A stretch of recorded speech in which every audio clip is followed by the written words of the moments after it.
Morning ma'am. Very good morning madam. Okay तो good morning ma'am.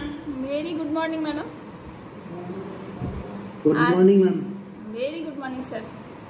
সুসন্দা madam খুব সুন্দর flexible সকালে এক্সারসাইজ করালেন, ম্যাডামের জন্য সবাই ক্ল্যাপিং করব। Thank you ma'am. Welcome. Soumi Sarkar, please come on the screen. নিজের অনুভূতি সবার সাথে শেয়ার করা হোক। হাই, আমি সৌমি সরকার। তো আমি পশ্চিম মেদিনীপুর থেকে এসেছি। তো আগে আমার অনেক সমস্যা ছিল, গ্যাস অ্যাসিডিটির মেন প্রবলেম ছিল। তো সকালবেলা উঠলেই আমার পেট জ্বালা করতো, আর সারাদিন কাজে আমি কোনো এনার্জি পেতাম না, পড়াশোনা সব দিক থেকে আমার এনার্জি পুরো লস হয়ে গেছিল।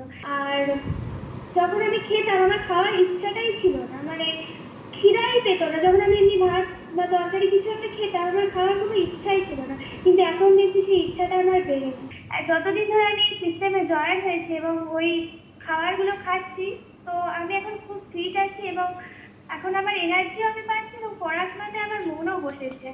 আমি ভালোভাবে পড়তেও পারছি সব কিছু এবং প্রত্যেকটা যে কাজ সেটা ভালোভাবে করতেও পারছি। তো এর জন্য ধন্যবাদ আমার কোচকে। তো যিনি এই খাবারটা বানিয়েছেন তার জন্য তাকেও ধন্যবাদ। তো এই সিস্টেমকেও ধন্যবাদ এত সুন্দর আমাকে রাখার জন্য। Very good. তো কি খাওয়া হয় সেটা একটু বলো। সকালে অ্যালোপ্লাসটা খেয়ে নিচ্ছি, খাওয়ার পরে একটু ব্রেকফাস্ট করে ডাইনোসিকটা খাই। বিকেলবেলা অ্যালোপ্লাসটা খাই, তারপর ডাইনোসিকটাও খাই, সকালেও ডাইনোসিক খাই। ডাইনোসিক আর অ্যালোপ্লাসটা দুবার করে খাই। Very good very good very good. তো ছোট্ট মেয়ে সৌমি ক্লাস 7-এ পড়ে, সকালবেলা ওঠে, খুব সুন্দর এক্সারসাইজ করো তুমি, দেখতে পাই আমরা। তো সবাই ক্ল্যাপিং করবো সৌমির জন্য। ওকে, হ্যালো, কি করছো তুমি? কি ডাইনোসেক খাচ্ছ?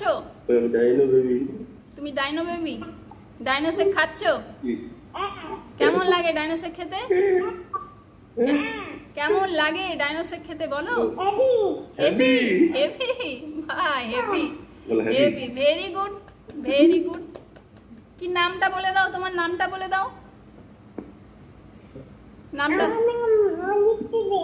অদিতির জন্য সবাই ক্ল্যাপিং করব। অদিতি প্রত্যেকদিন দাদুর সাথে সকালবেলা এক্সারসাইজ করে। অত ছোট মেয়ে প্রত্যেকদিন কিন্তু সকালবেলা উঠে যায়। তো এর থেকেও আমাদের শিক্ষা নেওয়া দরকার যে যেই বাচ্চাটা সকালবেলা ঘুমানোর কথা, সেই বাচ্চাটা বাড়ির পরিবেশ এমন সুন্দর হয়ে গেছে যে কেউ ওয়েলকাম। বাড়ির পরিবেশ এমন হয়ে গেছে যে ছোট বাচ্চা পর্যন্ত ঘুমিয়ে থাকতে পারছে না, উঠে যায়। দাদু ঠাকুমা এক্সারসাইজ করে তো আমিও করব। তো এটা একটা মানে গুড হ্যাবিট। অদিতির জন্য সবাই ক্ল্যাপিং করব।